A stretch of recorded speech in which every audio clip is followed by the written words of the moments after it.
Taarifa hii ya habari ni kwa udhamini wa kampuni ya kutuma na kupokea pesa Fizi One.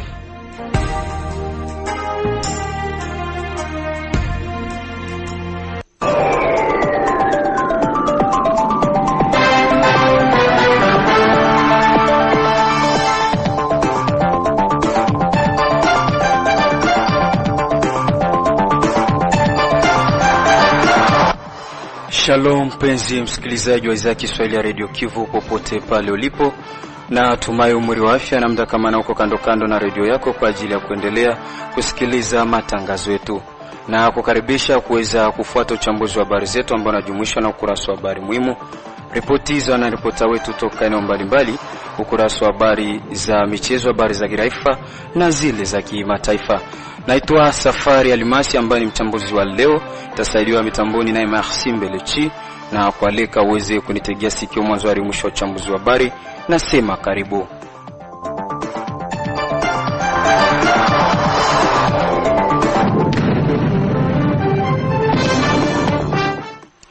Msikilizaji, kabla ya kuingia kwenye undani wa uchambuzi wetu wa habari, unakuwa unapata fursa kuweza kupata habari muhimu ambazo za leo zaletwa kwenu na Bi Charlotte Fatuma. Karibu. Asante. Ndani ya habari muhimu siku ya leo tutaanzia huko mji jirani wa Uvira. Ni kwamba hali ya usalama haikuwa yenye kuridhika ndani ya mji jirani wa Uvira. Hivyo ni baada ya vurugo iliyoripotiwa kati ya FARDC zidi ya wazalendo kundi la kamanda Rukumeta, na hivyo kupelekea shughuli moja kuzorota siku ya 4 ya wiki hii. Na huko Kalemi ni kwamba kijana mmoja wa kiume amepoteza uhai wake kisha kuchoma moto nao raia wenye hasira kali, hivyo ni kwa tuhuma za uwizi. Tukio hilo limeripotiwa usiku wa Jumatano kuamkia Alhamisi ya tariki mosi Mei mwaka wa 2025 katika tarafa ya Lukuga jimboni Tanganyika. Na habari yetu muhimu itamalizikia na habari za kitaifa ambazo zinasema kuwa mahakama ya kijeshi nchini DRC kupitia mhakiki mkuu wa FARDC iliwasilisha April tariki 13 hii kwenye ofisi ya Seneti la Kongo mashtaka na hombi la kuondoa kinga zidi ya seneta wa Mahisha Joseph Kabila Kabange. Ni hayo tu katika habari muhimu siku ya leo. Ni kushukuru sana Bi Charlotte Fatuma kwa usomaji wa habari yako muhimu.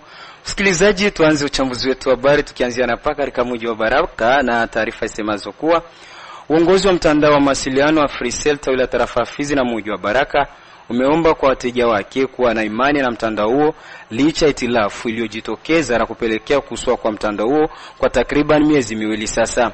Katika mazungumzo naye Bwana Christian Ifundo, msimamizi wa mtandao wa Freecell tawala tarafa Fizi na mji wa Baraka, amesema kuwa kwa sasa mtandao wa Freecell umeimarika na ni vyema wateja wao kubaki waaminifu, kwani mtandao pekee wenye vifurushi venye gharama nafuu nchini DRC, kama alivyoeleza kwenye mic ya Radio Kivu. Jambo la kwanza ni kuwaomba radhi, yani msamaha kwa ile limetokea sio kawaida ya Freecell. Depuis ya Freecell ifike hapa Baraka hakuyakuwaka perturbation technique kama ile, na ilitokea suite ya vitu ambavyo tunajua paske ilikuwa umwe situation iko general, lakini yeye ilikawia paske ilete vya mzuri parapore ya zamani. Njoo ilikuwa jambo naweza ambia raia kabisa watusamehe na wafahamu ya kwamba deja rezo ya Freecell iko deretu na maofre zake za mzuri sana kama kawaida, na connection ya mzuri kupitia zote hapa kwetu tarafani Fizi, hususan katika Jamhuri ya Kidemokrasia ya Kongo. Na kuna wale ambao wanakuwa kuna kutokuwa na imani huenda labda Freecell inakuja tena itarudi, ni kama vile kupima. Nini unaweza kuambia? Antuka jambo naweza gusia kwa hilo swali paske hata wa grossiste wa revendere walikuwa naona ile madute, lakini bako na pasema komande kama kawaida bila shida bila tatizo. Waabone waisikie huru. Wenyewe wanajua ya kwamba force ya Freecell ni kukua na forfait za bei ya chini kuzidi mitandao yote ya Jamhuri ya Kidemokrasia ya Kongo. Wakati wengine wanauzisha 1 giga kuma 3500 francs, Africell jusqu'à présent ni ile tu 1500, na zingine forfait ziko réduit à la baisse mpaka abone ama kilia anaenda kushuhudia. Wasiwe na hofu, wakamate masime zao ze walikuwa nazo, wale ambao labda zilipotea waje waswape, ama wale walikuwa ambao waingia kumtambo wakuja wanunue karte sime kwa wingi. Hizo offre zingaliki vile vile, na retour ya réseau ilikuwa depuis irudie, na wababone walishaona vile hakuna perturbation ishakuwa ama itakuwa tena. Vitu vilikuwa mzuri sana paske baliacha linyi ya Bukavu ya backbone ambayo ilikuwa na pose problem kama insecurity, wakakamata linyi ya Kalemi na ikapanda, na hakuna hata perturbation moja itaweza kuwa ama kutokea. Peut-être ikuwe tu probleme technique kadogo, mais dire que vitarudia ngisi vilikuwa havikuwa na vya kuwaka. C'est pourquoi Africell ilitraîner kidogo kwa kutafuta solution iko durable. Tujielekeze visasa huko Mikenge ambako kundi la Jemedari Hayati Kibukila Mtetezi ambalo linaongozwa kwa sasa na Jemedari Bolingo Mtetezi wa pili limetoa tangazo la kutahadharisha raia kutokana na ujio kwa wingi wa majeshi ya waasi wa M23 pa Mikenge na Minembwe. Kwa mujibu wa tangazo hilo ni kwamba wanajeshi wa AFC M23 wamekuja kwa malengo ya kushambulia vijiji mbalimbali vya tarafa Fizi na Mwenga kama walivyofanya katika mkoa wa Kivu ya Kaskazini. Hata hivyo, kikundi hicho cha wazalendo kinaomba raia hasa vijana kuungana na wazalendo ili kupiganisha uvamizi huo. Hii hapa tangazo hilo. République démocratique du Congo, Force des Patriotes pour la défense du Congo, FPDC MEL, Armée d'Espoir du Congo, ASC, État-Major Général. Tangazo kwa vijana wa mkoa wa Kivu ya Kusini. Jeshi la wazalendo wa kundi la FPDC lake hayati Luteni Jemadari Mtetezi Kibukila wa Seva Tresor, likiongozwa kwa sasa Luteni Jemadari Mtetezi wa pili Olivier Bolingo, linaalika vijana wote wa mkoa huu kusimama imara kwa kupiganisha adui mvamizi wa nchi yetu M23 AFC, wanaounga mkono na nchi ya Rwanda na washirika wake Red Tabara, Twirwaneho, Gumino na Android.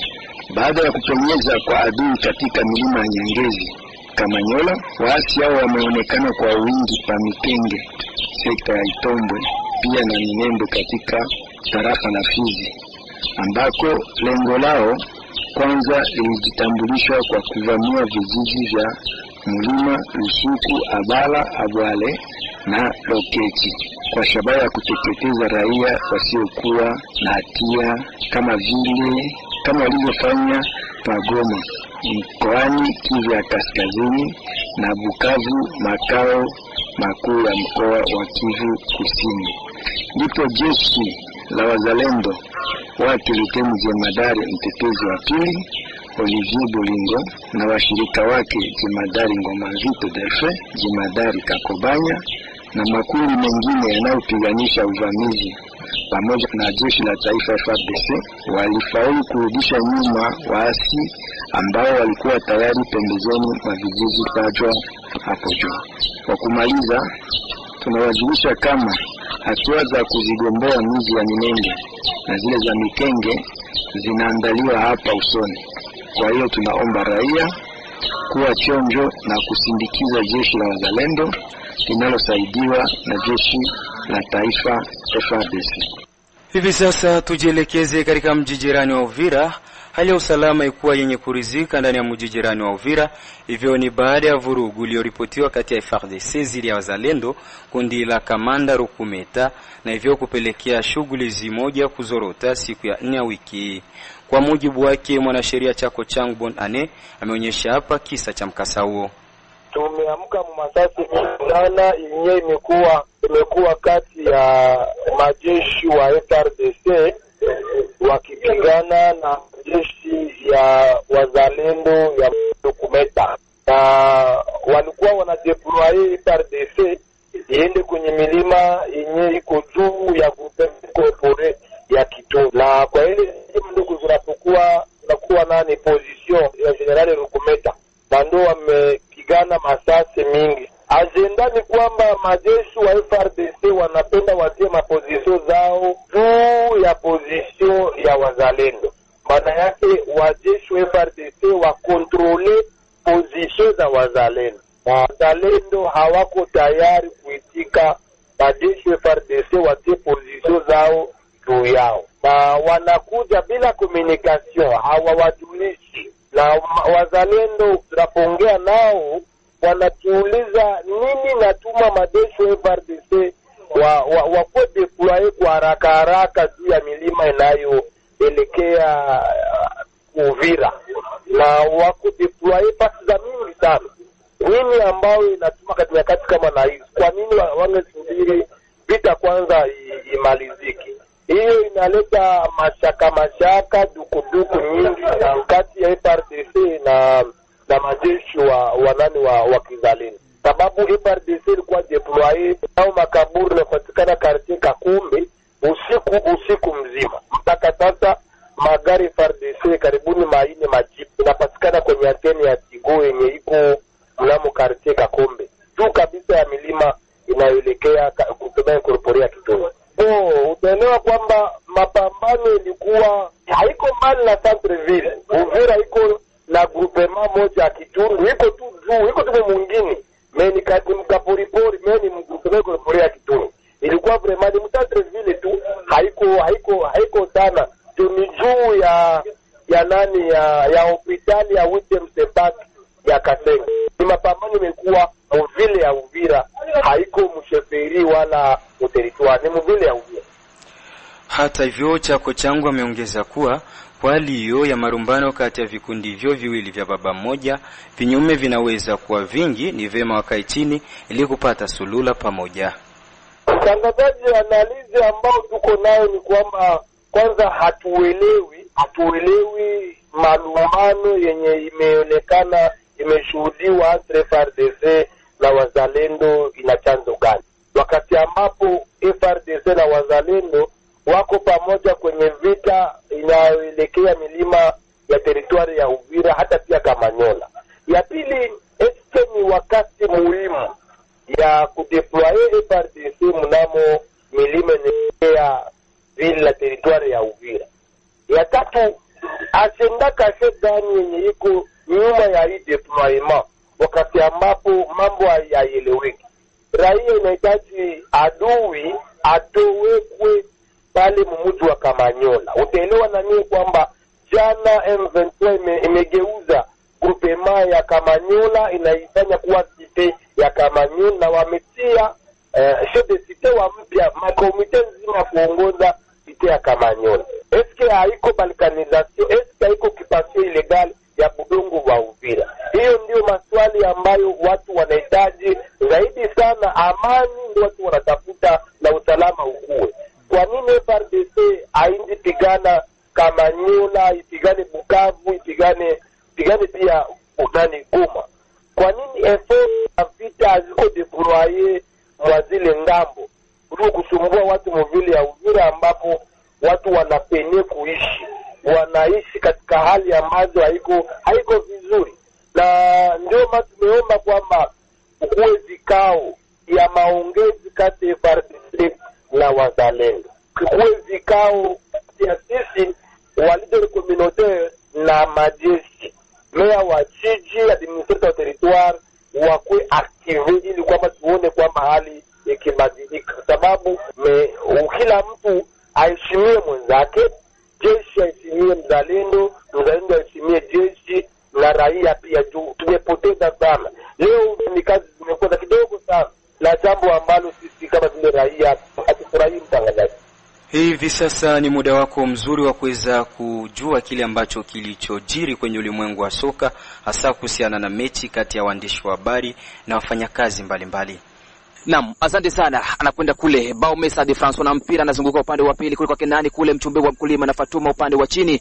Mchumbe wa Mkulima na Fatuma anapiga chenga la kwanza, chenga la pili Mchumbe wa Mkulima na Fatuma yuko na mpira, anapatiana ni kule Ramsey Ramazani anakwenda na mpira hatari kwa Kenani kule, hatari katika lango la wafanyakazi wa serikali. Ramsey Ramazani kwa Kenani kule, Famure na mpira, Famure anapatisha ndani kule, Famure kwa Kelisie Bashaka, go!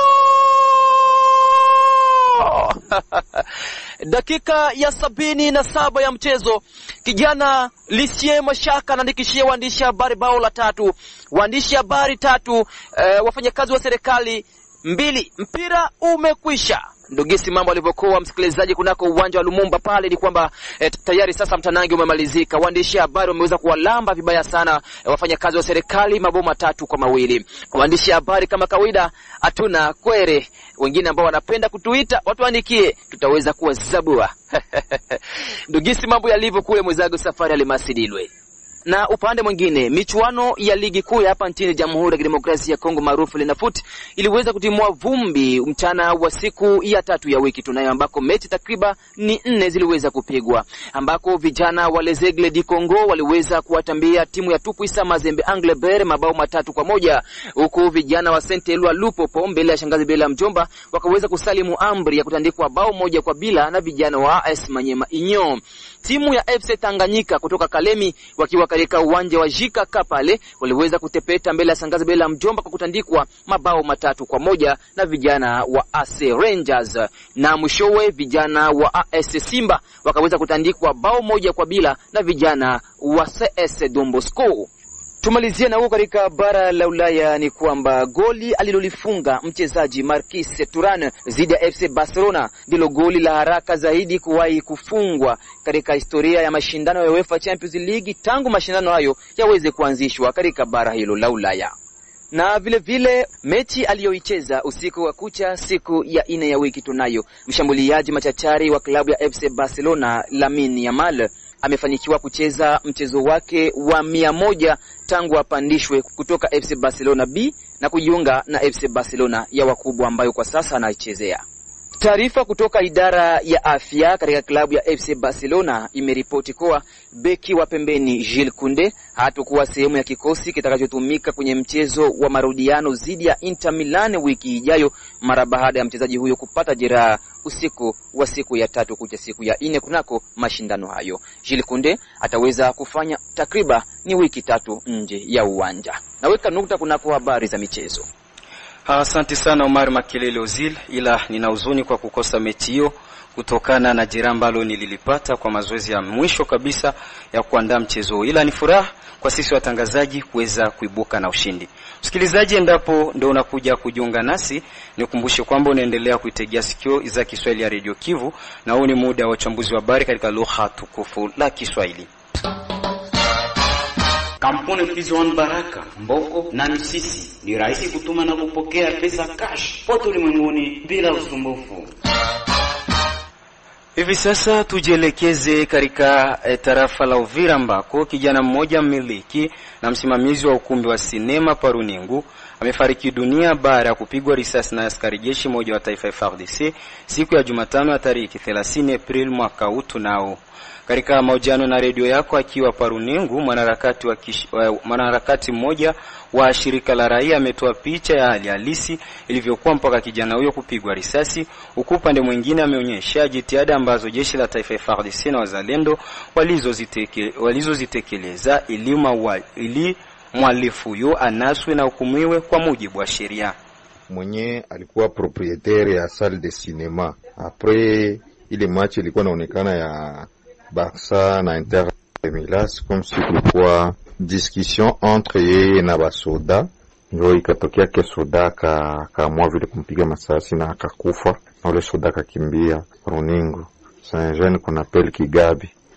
Ndio situation ilipitikana jana usiku. Donc walikuwa msali de ciné kuna na match, kukakuwa discussion entre yeye na ule soda, ndio si soda alimpiga masasi, soda akakimbia, akaacha maiti. Intervention zilifanyika après yeye ndugu Kigabi kupigwa masasi Paruningu, mais malheureusement ule soda mpaka sasa hajakamatika, na hapa Uvira na sisi tulilamkia masasi hatuya jiokipe sana na kujua nini inapatikana sasa Runingu kwa ajili ya hiyo ka, mais au moins jusqu'à maintenant hotere hayapatikana. Wanaendelea kumsaka watu wa FARDC na wazalendo washajiunga kwa kufanya marecherche juu ya kutafuta ule jeshi ambaye amepiga ndugu Kigabi masasi pa Runingu. Ndio situation yenyewe tuko na vivre mpaka sasa. Tunachungilia tuone nini kazi itafanyika kungambo ya agent de sécurité kwa kumtafuta ule mtu na serikali imshughulikie.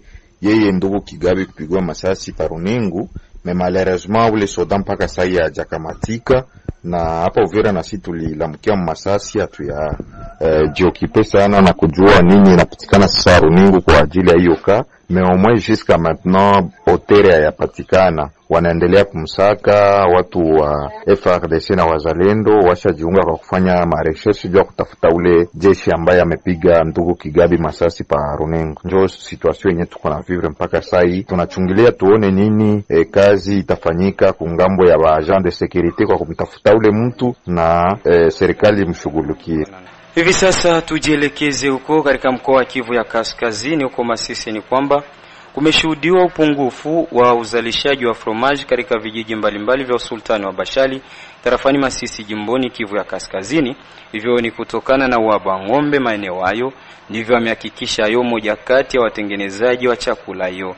Katika mazungumzo naye Bwana Jacques Vunabandi, moja kati ya watengenezaji wa bidhaa hiyo, amesema kuwa kwa sasa maeneo mengi ya kutengeneza fromage yamefunga milango yake, na hivyo ni kutokana na uhaba wa ng'ombe kama alivyoeleza kwenye redio yako.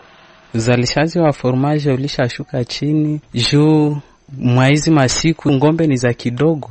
Par jour natengeneza 30 pièces za fromage, mais par jour nilikuwa natengeneza 40 pièces. Kare ya 10 pièces zilishapotea. Mbele ng'ombe zilikuwa za mingi, maziwa ilikuwa napatikana kwa wingi. Ituru hasa juu ng'ombe ni za kidogo, maziwa iko napatikana ya kidogo juu na bamwizi nabo vile. Na betu ilikuwa napatia ma fromage Ituru habangali nazipata juu na si hatungali napata maziwa.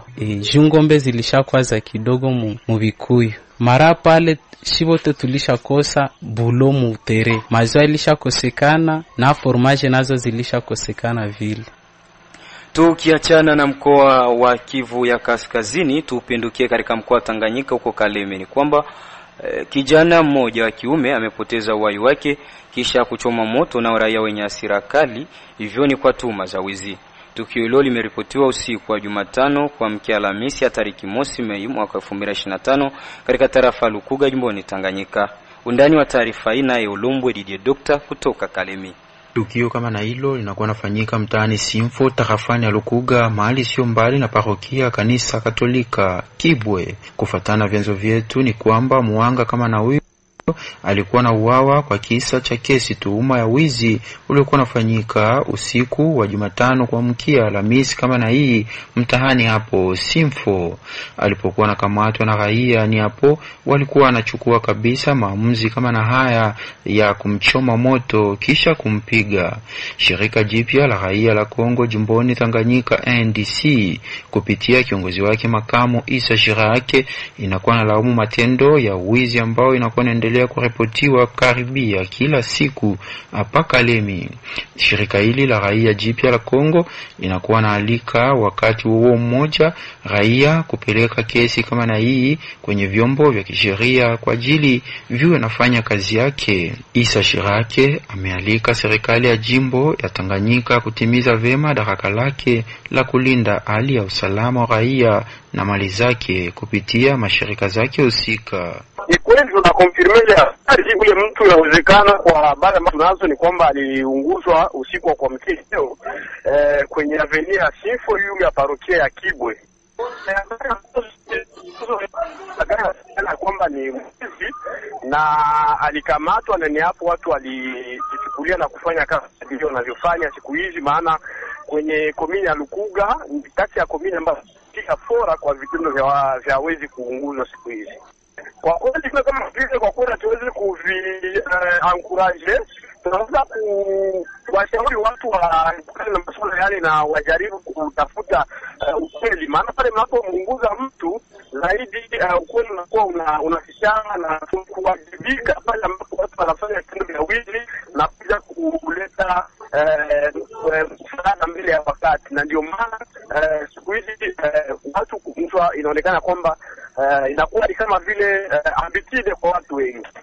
Sana ni moja kati ya vitu ambavyo katiba inaongea na kwa sasa wakati wanakuwa wakiishi na usalama mdogo na visa vya wizi vinaendelea kuripotiwa siku. Ikumbusho kama mauaji mengine ya mtuhumiwa wa kesi ya wizi ilikuwa naripotiwa mnamo Jumatano hii pale kijana mmoja aliuawa kwa kuchomwa moto maeneo ya mtaa Kalumbi tarafani Dulac na watu wasiokuwa wanajulikana. Matendo ya wizi inakuwa inaendelea kuzuka siku hizi Kalemi mjini. Nikiripoti kutoka Kalemi kwa niaba ya Radio Kivu, Olombwe DJ Doctor. Asante Olombwe DJ Doctor kwa ripoti yako hiyo. Msikilizaji, kwenye habari za kitaifa ni kwamba mahakama ya kijeshi nchini DRC kupitia mhakiki mkuu wa FARDC iliwasilisha April 30 kwenye ofisi ya Seneti la Kongo mashtaka na ombi la kuondoa kinga dhidi ya seneta wa maisha Joseph Kabila Kabange. Undani wa taarifa hii naye Isaac Mulucha Ashbe.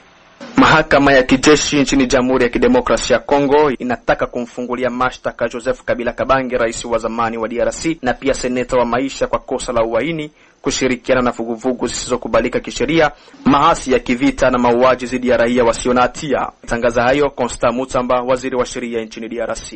Namnukuu, na kuja kutangaza kuwa mhakiki mkuu wa FARDC aliwasilisha Jumatano hii ya tariki 13 Aprili kwenye ofisi ya baraza la Seneti mashtaka na ombi la kutaka kupata ruhusa ya kumfungulia mashtaka na kutoa kinga dhidi ya seneta wa maisha Joseph Kabila Kabange, ambako wazifa huo unamfanya asifunguliwe mashtaka licha ya kuwa msaliti, kuwa nyuma ya makundi yenye kushikilia silaha, mahasi ya kivita na mauaji dhidi ya binadamu wasio na hatia. Amesema hayo Constant Mutamba.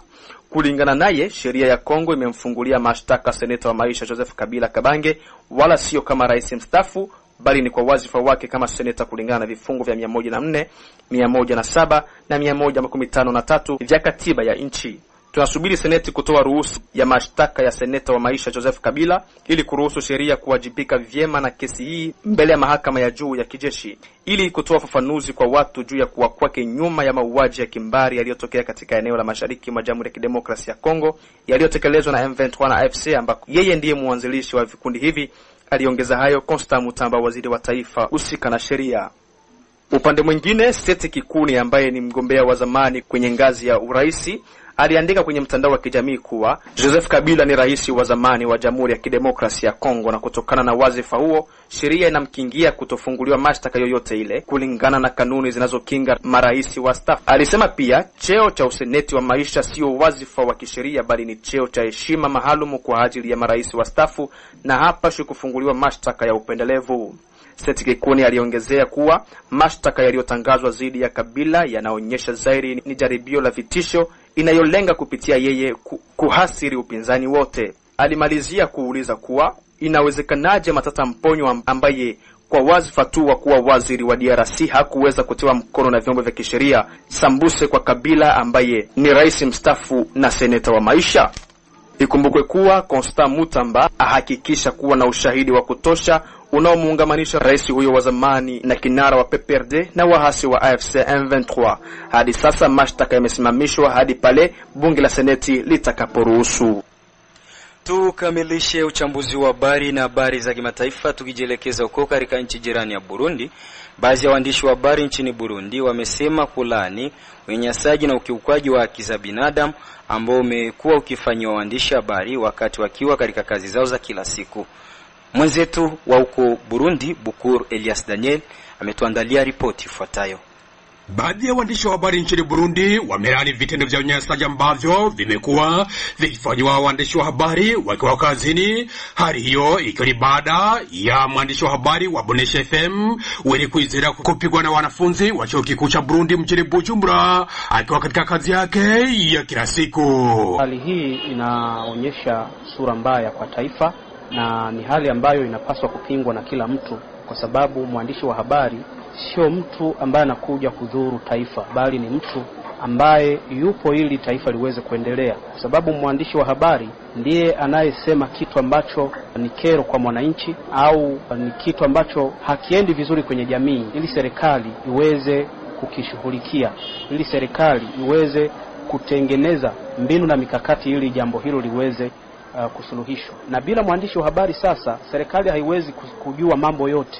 Serikali kuna vitu ambavyo haiwezi kujua. Kwa hiyo mwandishi wa habari ana umuhimu sana. Na hali hiyo sasa tunaichukulia kama ni hali isiyo ya kawaida kwa sababu taifa la Burundi linakaribia kufanya uchaguzi, na tukikaribia kufanya uchaguzi, waandishi wa habari wakiendelea kubinywa namna hii, wakiendelea kuteswa na kuendeshwa vitisho, unasikia kuwa sio jambo la kawaida.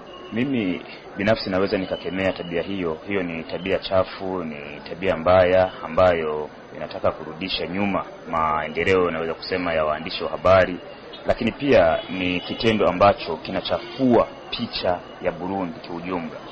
Kwa kitendo hicho tunakichukulia kama ukiukwaji wa sheria za utangazaji, lakini pia tunakichukulia kama uadui, naweza nikasema hivyo. Kinachopaswa kufanywa kwanza ni serikali ichukue hatua dhidi wanaoendesha vitisho dhidi ya waandishi wa habari, lakini pia tunaweza iomba mamlaka inayosimamia waandishi wa habari sense nchini Burundi kuchukua hatua, kiwemo kuhamasisha na kutambua umuhimu wa mwandishi wa habari, kwa sababu mwandishi wa habari sio mtu ambaye sio muasi wa taifa.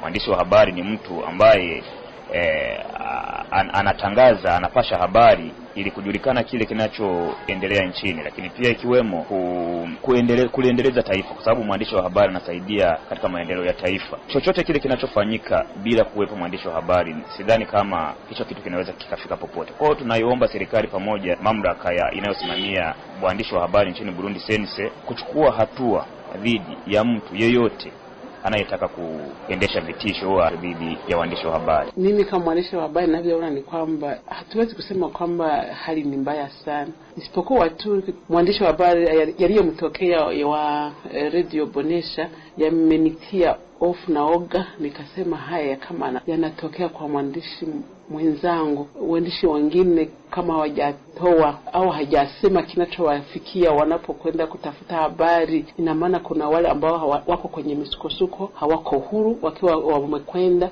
kutafuta habari. Kwa upande wangu sijaona kwamba mimi siko huru, ila kwa habari ambazo ninaziona au kwa kuona jinsi ile mwandishi wa habari alizoteseka alipokuwa amekwenda pale chuo kikuu, ni huyu. Kama kuna mwingine ambaye anaweza kuwa ameteseka hivyo, ama anaweza kuteseka kesho ama kesho kutwa, kwa vile ni mwandishi wa habari, itakuwa si kawaida kwa waandishi wa habari. Mimi ninachokuwa nimeshakielewa ni kwamba kuna baadhi ya watu wakiona mwandishi wa habari wanamwona kama adui, ni kama vile ni mtu ambaye ni mtu hajaeleweka vizuri katika jamii ya Burundi. Itabidi jamii ya Burundi imuelewe mwandishi wa habari. Nikiripoti kwa niaba ya Radio Kivu Baraka kutoka nchini Burundi, Bukuru Elias Danieli. Asante Bukuru Elias Danieli kutoka huko Burundi. Msikilizaji, bila shaka hadi hapo ndipo tumefika mwisho wa uchambuzi wa habari zetu siku ya leo. Shukrani kwa wewe ambao ulinitegea sikio mwanzo hadi mwisho wa uchambuzi wa habari. Namshukuru bani wangu vile vile ambaye ni Merci Mbelechi aliyefanya lina lile li sauti yangu mimi na wenzangu weze kufikia vyema hapo ulipo.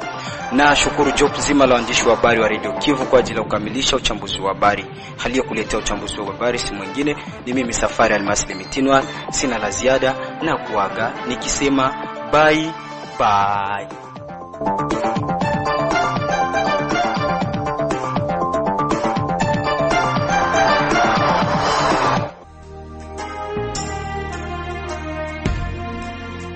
Taarifa hii ya habari ni kwa udhamini wa kampuni ya kutuma na kupokea pesa Fizi One.